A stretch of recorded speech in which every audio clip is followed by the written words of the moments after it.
Welcome to episode 2 of Bloggers Are Weird. I'm DJ Paris of thoughtsfromparis.com, and I'm so excited to introduce today's guest because it's me. No, I have not run out of guests yet. In fact, I have several that are already on the calendar, but since I'm running the podcast, damn it, I'm going to be the featured guest every so often. Trust me, I'm a great interview. In fact, I even wrote an article on my blog where I confess to interviewing myself all the time. This has got to be one of the surest signs of narcissism. I ride my bike to work about half the year, and when I'm not listening to music or podcasts, I actually pretend I'm being interviewed by myself. Now, I'm not proud of this, but it's really not an ego thing like, tell us why you're so great. It's more of a, tell us why you started writing, and what's your blog all about? Talk to us about the real DJ. Okay, maybe it's not so different. I'm not doing a bit here, by the way. This is really how I move through the world. And hey, when I get home, I talk to my cat about stuff I'm actually thinking about. I actually asked her adult questions last night, as if I was expecting her to answer. I was about to go out, and I said, what do you think I should wear tonight? Then I looked at her and actually said, well, you're no help. Just like a scene in an awful romantic comedy that your girlfriend dragged you to on a Friday night. So today I thought I'd tell you a story of mystery, of intrigue, of passions played, and sorrow, such sweet, sweet sorrow. Now, this is a story of penises. One penis, actually, and some trauma I experienced as a result of this penis, and that was not a joke either. And I just realized what I had written, I swear. Oh boy, I gotta read my copy first. Emotional trauma I experienced as a result of that penis. So go grab a Rolling Rock or whatever your drug of choice is. Mine is 5 sausage pizza, and enjoy this truly, truly terrible story.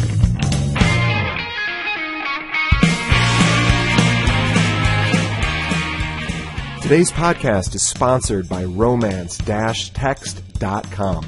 Looking to reignite the passion in your relationship? You have to check out romance-text.com.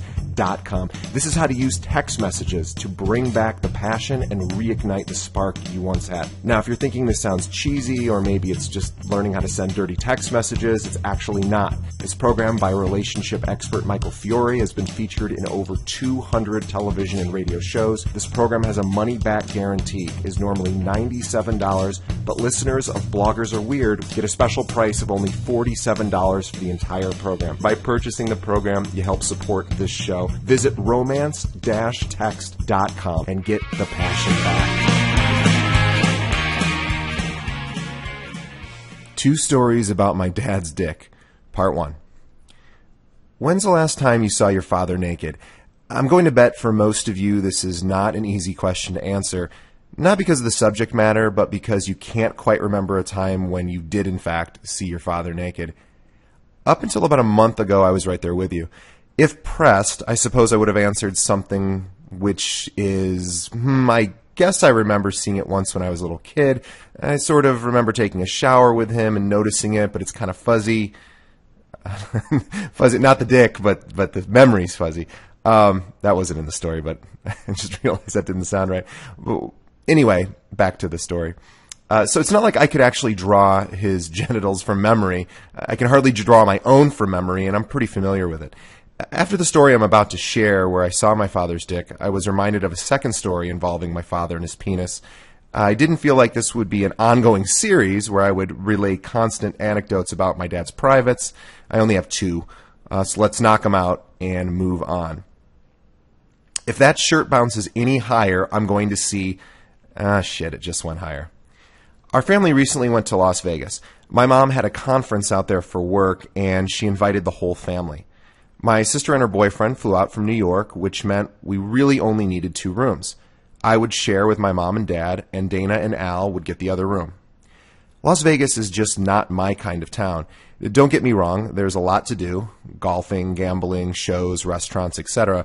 But even the nice places seem gaudy to me. I remember walking around our hotel, which is considered one of the nicest on the Strip, and thinking, this still looks wrong to me, like they're trying too hard. But hey, I'm not a gambler. I don't care about sports, and I don't often go to nightclubs. So I guess it's just not the ideal place for me to visit. I'm not complaining, however. The pools were amazing, and they even allowed toplessness, which is never a bad thing for these eyes. Also, I saw the Beatles' Cirque du Soleil, which is really the best thing I've ever seen live.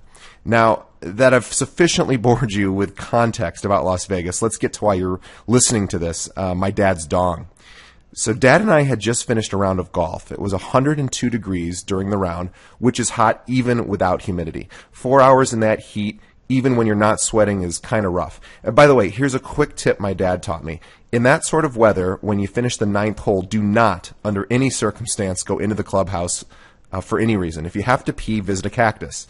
Food or beer, wait for the cart girl to come by. Side note, ever notice that on average, cart girls rank at least an 8 on the hotness scale? They're almost always drop dead gorgeous. If any cart girls are reading or listening to this right now, which of course they're not, go ahead and hit me up for a date. I'll buy.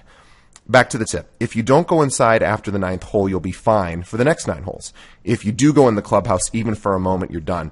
Consider the rest of the round to be miserable.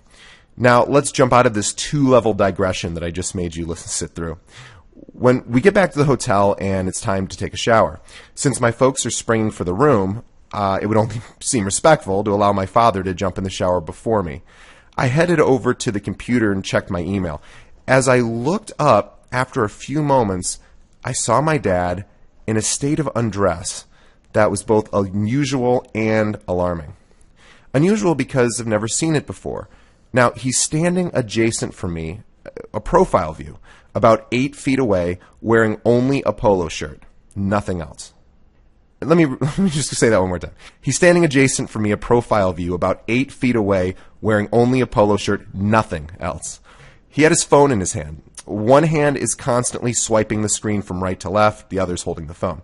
I guess with his phone, that's how you navigate through emails. Now, his genitals are barely covered by the hem of his shirt. And with each swipe of his hand, the shirt raises a little with a short bounce.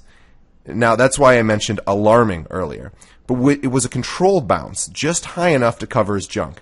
I'm telling you, not a millimeter higher or you've got balls. Well, I don't want to sound like a weirdo, but there's no chance I was looking away.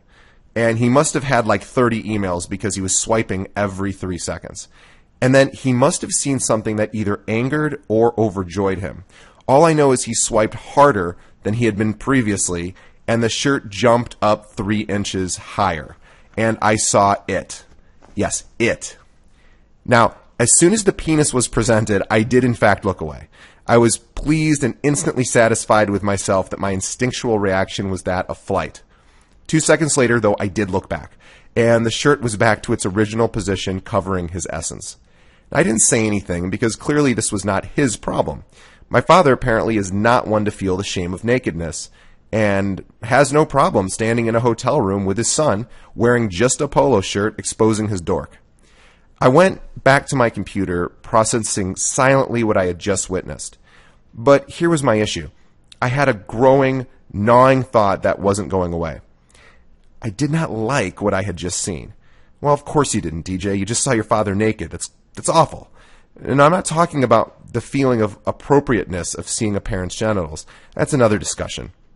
I'm referring to more of the objective assessment of what I had just seen. Now, granted, I only got a millisecond's view, but something was bothering me.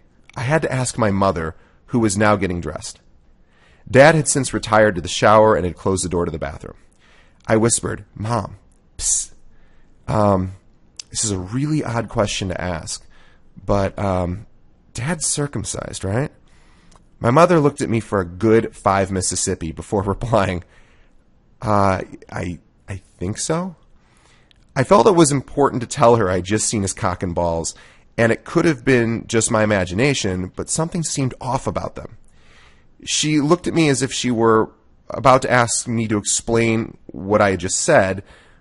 Her eyes were scanning me, trying to make sense of my question, but instead, "Hey, Dell," my mother yelled through the door. "You're circumcised, right?" Another 5 Mississippi. "Yeah."